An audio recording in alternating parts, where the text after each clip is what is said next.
क्या सच में बांग्लादेश में साजिश के तहत तख्ता पलट किया गया? क्या सच में बांग्लादेश से शेख हसीना को सरकार से हटाने का विदेशी ताकतों के द्वारा साजिश रची गई? क्या बांग्लादेश में तख्ता पलट के लिए हिंसा का सहारा दिया गया? क्या सच में ये विदेशी ताकतें भारत में भी तख्ता पलट की साजिशें रच रही हैं? आज की इस वीडियो में इन सारे सवालों के जवाब जानने और समझने का प्रयास करेंगे। देखिए, अब जाकर धीरे धीरे एक खुलासा हो रहा है कि एक साल से बांग्लादेश में तख्ता पलट की साजिश क्यों रची जा रही थी, क्यों शेख हसीना को देश छोड़ने पर मजबूर किया गया, क्यों इतने बड़े स्तर पर हिंसा को भड़काया गया। बांग्लादेश में तख्ता पलट के मुख्य किरदारों में शामिल थे बांग्लादेश के राष्ट्रपति, बांग्लादेश के सेना प्रमुख, बांग्लादेश के micro finance banking expert Mohammad Yunus जो लंदन में रहते हैं, खालिदा जिया का बेटा, पाकिस्तान की ISI, अमेरिकी ताकत और ब्रिटेन की नई बनी लेबर पार्टी की नई सरकार। बांग्लादेश में तख्ता पलट के पीछे इसी शख्स का सबसे बड़ा हाथ है जिसका नाम मोहम्मद यूनुस है। इन्हीं को बांग्लादेश की सेना ने इनके हाथों में देश की बागडोर सौंपी है। ये इंसान बांग्लादेश में पक्के वामपंथी विचारधारा को सपोर्ट करने वाला व्यक्ति है। बांग्लादेश में सरकार कैसी गिरानी है, क्या क्या स्ट्रेटजी है, उस स्ट्रेटजी को कैसे कैसे इंप्लीमेंट करना है, इन सारे के सारे प्रोग्राम की रूपरेखा की मंजूरी अमेरिका की बाइडेन सरकार और ब्रिटेन की लेबर पार्टी ने दिया था। और जब लेबर पार्टी ब्रिटेन में सत्ता में आ गई तब यह काम और तेज़ी से किया गया। इस पूरे कार्यक्रम के लिए पूरा फंडिंग जॉर्ज सोरेस, अमेरिका और ब्रिटेन ने किया। बाइडेन का बेटा लगातार खालिदा जिया के संपर्क में था। इसकी पृष्ठभूमि तब बनाई गई जब विदेशी इशारों से बांग्लादेश के चुनाव में विपक्ष की किसी भी पार्टी ने हिस्सा नहीं लिया। दरअसल यह साजिश थी ताकि जनता के बीच में यह संदेश दिया जा सके कि शेख हसीना तनाशाह है, और जाहिर सी बात है कि जब विपक्ष ने चुनाव में हिस्सा ही नहीं लिया तब शेख हसीना को ज़्यादातर सीट जीतना आसान हो गया।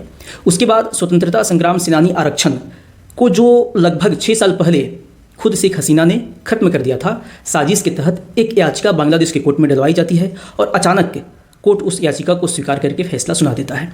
स्वतंत्रता संग्राम कोटा फिर से पूरे देश में लागू कर दिया जाता है, जबकि इसे लागू किए जाने की मांग किसी ने नहीं किया था और ना ही किसी राजनीतिक पार्टी ने भी किया था।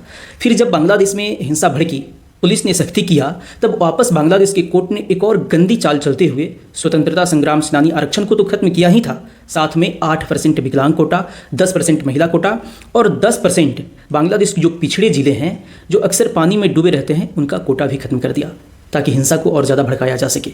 उसके बाद हिंसा और तेज़ी से भड़क गई। बांग्लादेश की हिंसा को रोकने के लिए ना ही सेना और ना ही राष्ट्रपति ने कुछ किया, और इस पूरे हिंसा के दौरान बांग्लादेश की सेना या राष्ट्रपति के परिवार को कोई नुकसान तक नहीं पहुंचाया गया और अंत में जानबूझकर स्थिति को और ख़राब कर दी गई।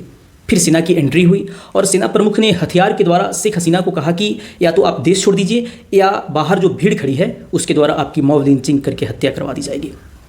शेख हसीना ने रिक्वेस्ट किया कि वह इस्तीफा तो दे देंगी लेकिन उन्हें देश में रहने दिया जाए, लेकिन सेना प्रमुख ने इसे भी खारिज कर दिया।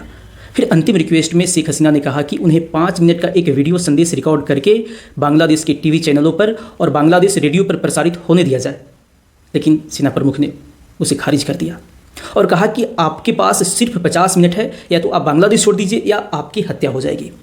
और फिर अंत में शेख हसीना ने बांग्लादेश को छोड़ दिया। यह जितनी भी डीप स्टेट ताकतें बांग्लादेश में उथल पुथल मचाई, यह सभी डीप स्टेट ताकतें भारत में भी उथल पुथल मचाने के लिए पूरी तरह से सक्रिय और तैयार है। आपको याद होगा तो कुछ साल पहले किसान आंदोलन के समय स्वीडन में बैठी ग्रेटा थनबर्ग ने गलती से पूरे के पूरे टूल किट को ट्वीट कर दिया था, जिसमें स्टेप बाय स्टेप सब कुछ लिखा था कि भारत की मोदी सरकार को गिराने के लिए हमें कब क्या क्या करना है। और अक्सर भारत में कुछ भी आंदोलन होता है तो अचानक मियाँ खलीफा से लेकर रिहाना मैदान में कूद पड़ती है। कभी आपने सोचा है कि इन सेलिब्रिटीज़ को पैसा कौन देता है? क्योंकि ये लोग बिना पैसा लिए कुछ काम नहीं करते।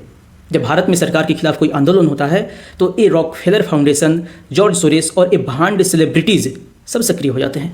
भारत में लोकतंत्र तब तक जिंदा है जब तक भारत में हिंदू बहुसंख्यक है। जिस दिन भारत में हिंदू जातियों में बंटकर कम हुए उसी दिन से भारत से लोकतंत्र खत्म हो जाएगा और भारत का संविधान भी खत्म हो जाएगा। और यह हमारे और आपके आंखों के सामने की कड़वी सच्चाई है। जिस जिस देश में मजहबी ज़्यादा हुए उस देश में संविधान खत्म हो गया, उस देश में लोकतंत्र खत्म हो गया और उस देश में अल्पसंख्यक समूहों को लगभग खत्म ही कर दिया गया। उनके धार्मिक अधिकार छीन लिए गए, उनके धार्मिक अधिकार को खत्म कर दिया गया